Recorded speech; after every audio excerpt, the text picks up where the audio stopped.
Hey guys, welcome back. It is your favorite Gimp of the Limp, and I'm here with a special treat for you all. I have got a review for Starship Troopers Terran Command and the expansion pack for it, Raising Hell. Now, they were nice enough to send me a code for it and the expansion pack. So it's basically the expansion pack was released recently, Raising Hell, and they wanted that to get some coverage, but I hadn't covered the basic game yet, so I figured I'd go ahead and cover the core game and the expansion pack all in one go, give you guys a scoop on it.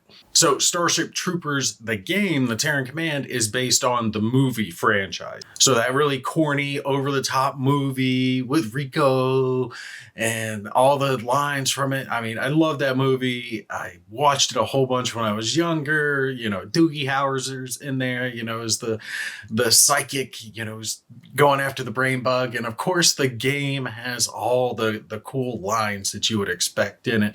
So do you want to live forever? And the only good bug is a dead bug. All of that is here in the game itself. All of that, you know, the movie-esque, that feel of it is translated into the game. Now, this game is a RTS game, but it's an RTS game in its own fashion. It is very different from some other types of RTSs you might have played.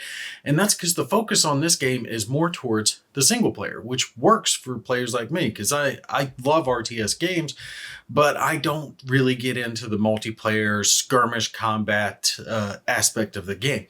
Think games like Supreme Commander. That game is still hugely popular today because it has a large following when it comes to the combative multiplayer component of it. But I always played the game for its campaign. I always loved the campaign of these games and the single player aspect. And that's what this game focuses on. There's going to be a campaign. Now, with the expansion pack, you have two campaigns. So you have the main core game campaign and then the Raising Hell campaign, which we'll talk about a little bit more specifically later. But you have the campaign, then you have some scenarios, and then the big thing, which I think gives this game lasting power, is its user-created scenarios. So they really embrace the mod community, the player community, to let them create their own scenarios. So you can just click on it right there on the main screen and select from a whole plethora of these user-made scenarios. And that's really necessary because there is no skirmish mode, right? Even just playing the game, you can't play it single player skirmish. There is no skirmish. Every game that you play of it, it's going to be mission based, right? It's going to feel like a campaign mission where you have certain objectives that you're trying to meet. You're not going to have that command and conquer experience where you start off with your HQ or whatever, build up a base, build your resources, build your forces, go attack the enemy base. This doesn't do that. This operates completely different. Now, first addressing the core game itself, all right? So ignoring the expansion pack for a moment, the core game, I think, plays really well. I've had a lot of fun with it, playing through the missions, like I said, hearing the stupid lines and just enjoying the way the game plays. You're going to have your Marines, your soldiers fighting on the field. They're going to be swarming the bugs. And I think the way this game is designed, it really doesn't lend itself to multiplayer because of the asymmetrical nature of it. The alien bugs aren't really designed to be controlled by a player. They're more of just a swarmy thing, not really in a Zerg type fashion, just that you're going to keep going through the mission and encountering these bug holes or just swarms of bugs coming at you. And you're going to do the usual Starship Troopers thing where you have your line of soldiers gunning down all of these bugs. And you have to do it kind of smart how you have to line your troops up, because you're always going to be outnumbered. You're never going to have that huge blob of troops that you can just ruffle stomp the entire map with. This game doesn't work that way. You're going to have a handful of squads that you're going to have to use appropriately to take and hold certain objectives across the map. Generally speaking, though, during your campaign, you're, with the exception of the first few missions, you're not going to have enough troops to hold the entire map. You're going to have to kind of focus. The thing that I love about this game, though, is that it does give you that feeling, that Starship Troopers feeling of what I call like the outpost ring, right? So you'll have those moments where you have the little outposts and you've got your troopers lined around the edges, gunning it down as the bugs just you come in, and that's going to depend on difficulty on how well you do with it. But that Starship Troopers feeling, right? That you're holding the line, just that thin ring of troops against this overwhelming mass of bugs that keep pouring in. But you have to be smart about how you use your troops and how you position them specifically, because your troops can't fire through each other. Now, in other RTS games, plenty of times you have just a blob and they're all just firing willy-nilly, no care for their friendlies that are in the way. You can't hit your own troops. In this game, your Marines won't fire if there's others in front of them, right? So if you have them all stacked up in a column, only your front line's going to do anything. The rest of them behind them aren't able to do their job because they don't have a line of sight. So you have to position your troops in a appropriate fashion so they can maximize their firepower against the bugs. And I think that's really one of the strengths of this game, is that they want you to be tactical in how you're moving through. You're always going to be outnumbered, so you have to use what few troops you do have in a wise fashion. Now, there is the ability to produce units, but not like, again, in a Command and Conquer sense fashion. You're going to have limited supplies, limited drop ships, but the drop ships do kind of refill over time. The way to think about it is your supplies are your unit cap. As you gain supplies, you can get some more units on the board, but you're really never going to have all that many. As you go across the map and you engage the bugs, you'll take casualties, and at certain radio points across these different maps, you can call down a dropship that will bring replacement troops. So you can heal your troops that have taken losses through a type of resource that refills over time, and you can buy squads with a different resource, but that resource is going to be limited. And then when it comes to the types of units that you're going to have, it's mainly what you saw in the movie. You're going to have your mobile infantry, you're going to have some officers, you're going to have nukes, and there's even some mechs in there, which are really cool to use as well. So like I said, there is, with this game, with the core game, you have a campaign, scenarios that you can play, user-made, all this good stuff.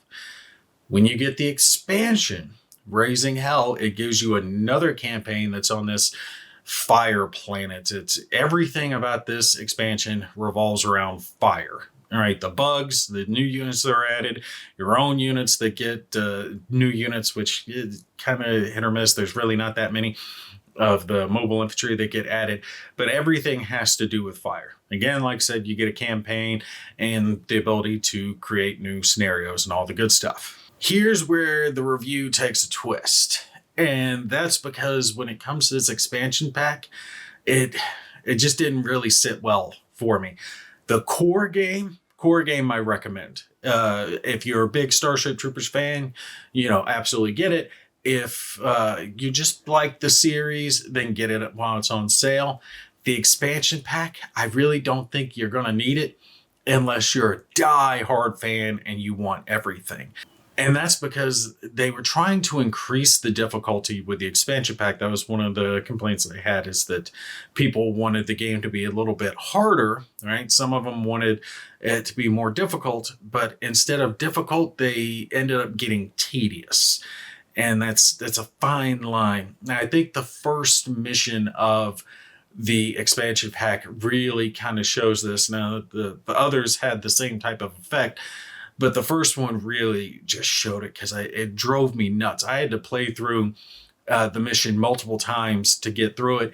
And eventually I got so tired of it that I ended up cutting the difficulty down because it was driving me nuts. It was one of those missions where you have very limited amounts of troops, And you know those old like Command and Conquer style missions where they give you just a handful of units and you'd have to move across the map hitting objectives, and you're like, oh my god, I hate this. I can't build units. I play Command and Conquer because I want to build bases and do that stuff. The first mission is like one of those Command and Conquer style missions. You have basically one squad, some fireman type units, and then some immolator units of yours that can do fire, but you really don't have that much. The problem with it was one of the new enemy units called the Stinger, and these things would shoot your guys and your guys would not respond. It drives me nuts in an RTS game if your units just stand there and take damage without doing anything. Like, why? No military unit in history is going to stand there and get shot and not move, not duck, not cover, not return fire, nothing. They will just stand there, and that happened so many times. And I had to just minutely micromanage my units as I was going through. And then on top of that, you're going through these tunnels, right? So like I was saying previously about the core game, your units can't fire through each other. Well, that's fine when you're in an outpost and you ring your units around the edge so you can fight off the wall of incoming arachnids. It's not fine when you're going through tunnels that your units don't shoot back. So you can only have one unit at the front. They can barely see. They don't return fire automatically. So if your attention is distracted for a second, which it's always going to be because you have to put out all these fires as you're going along. So you're trying to micromanage the little firemen, the extinguishers, to put out the fires. And then you go back to your mobile infantry squad and you find out it's almost dead because it's been sitting there letting stingers shoot at it the entire time without ever once returning fire.